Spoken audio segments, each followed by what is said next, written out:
Wek aku deh. Mana? Wek pokok tu. Aduh, mati aku. Aduh, mapu juga alu lah. Malah aku main. Kalau hok mau. Eli, tak ada rotin-rotin tamu sekali ramah ni. Itulah sekali ramah. Tapi mocok-mocok tu ada lah. Kalau tina biasa, cakap lagi baru ada. Mu tu, ada jauh dah. Aku tak ada jodoh lagi. Masih solo lagi. Buat gana. Nanti ada lah tu jodoh aku. Betul tu.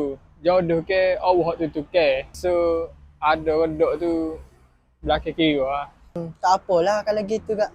Eli, tunggu tak? Lagi mana? Aku nak pergi tanah dah. Apa lagi? Ya.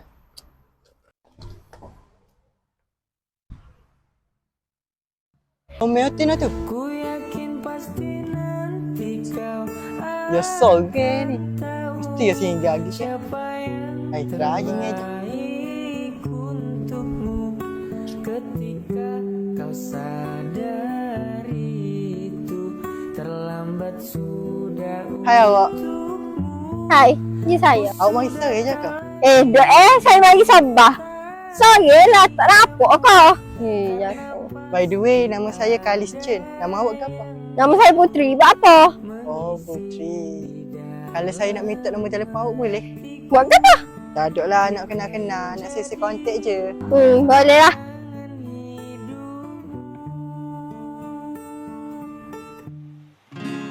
Aku lihat dia di sana, aku ingin mendekatinya. Aku coba menghampirinya, lalu aku menyapa dia. Dia pun membuka bicara, dan aku mulai mengenalnya. Kita mulai bermain mata, mulai timbul rasa bahagia bila dia mendekati diriku. Hatiku rasa sesuatu bila dia senyum pada diriku. Hatiku rasa tak menentu.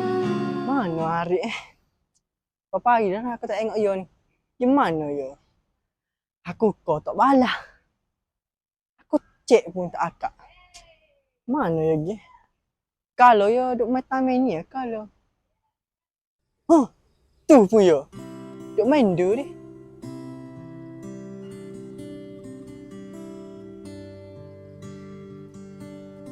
Weh, mana mu pergi? Lama mu hilang. Apa kamu ni?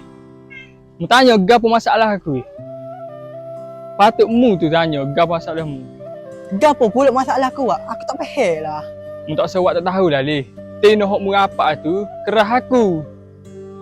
Mu boleh ke apa ni? Kebahagiaan aku. Maaf lah Re. Aku tak tahu Tino tu. Boleh leh. Tak usah kecek banyak dah. Cukuplah mu apa tino aku minat. Tak puas lagi kau mu acu kebahagiaan sayangmu. Aku rasa cukup sampai sini aku.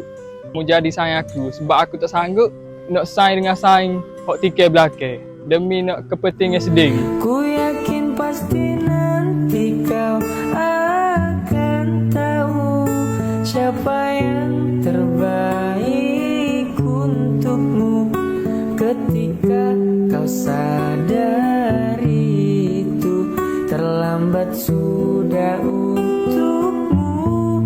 Ku sudah tak lagi mencintai kamu karena pasti